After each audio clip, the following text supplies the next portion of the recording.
Today we're here to celebrate the lives of those we have lost. This year's walk is in honor of Mrs. Fern Hope Knorr and all of those lives who have been lost and impacted by this devastating disease.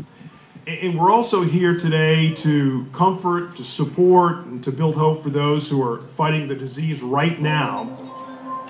And I want to introduce some of those very brave people who've been speaking out and been telling their personal stories about Alzheimer's disease. And I want to welcome Pastor Benny Roberts and family up here. Go ahead.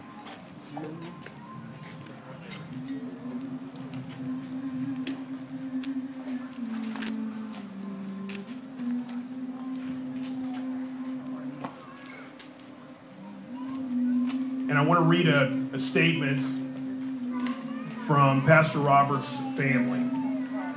It's called Daddy.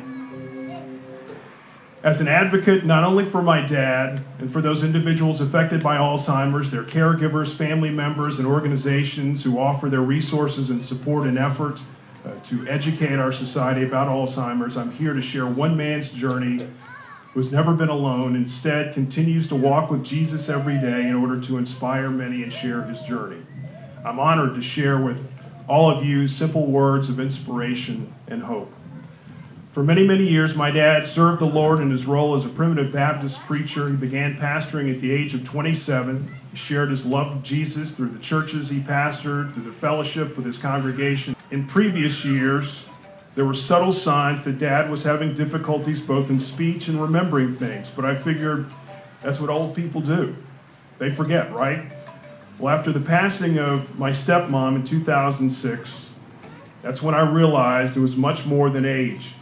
It was apparent that behind that door of uncertainty stood something that would change our lives forever. What almost became evident was that my stepmom had been his caregiver for many, many years prior to her passing. Over the next few years, traveling to his church for Sunday morning service became a chore. Often he became lost. You have to pull off to the side of the road, call my brother to come get him, because he could not remember his way. It was soon after that the church decided to ask him to step down as their pastor. That was one of the darkest moments of his life. However, he understood this was God's plan. Distraught and saddened, he became withdrawn. He spiraled, his disorders spiraled downward. He was in need of help and support during this difficult time. And it was that time that a change had to be made to transform from the role of daughter to caregiver. Without hesitation, full of uncertainty, I accepted this role. I believe that God placed his hand on me, filled my heart with the courage to step forward. I, at that moment, realized that God indeed had a plan for me. And at that moment in time, not realizing all of the sadness and joy that would fill my heart along this journey, I placed my hand within his and began a new, empowering, inspiring journey with my dad. In 2010, my husband and I traveled to Panama City, Florida to move my father back to North Carolina. What was many a time a family vacation now became a road never traveled, with fear, doubt, and uncertainty every mile closer to my dad's house. There came questions that I could not answer.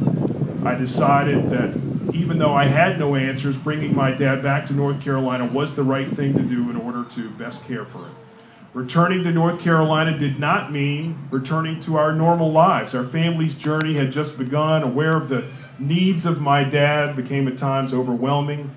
Daddy's sadness was apparent, but he understood this was God's plan for him. Now we share our own special gathering around our dinner table as Daddy gives prayer and thanks about all that God was giving us. And yes, he still brings us who are around the table to our feet. He inspires with a simple and sincere prayer. Lovingly calling me Mama.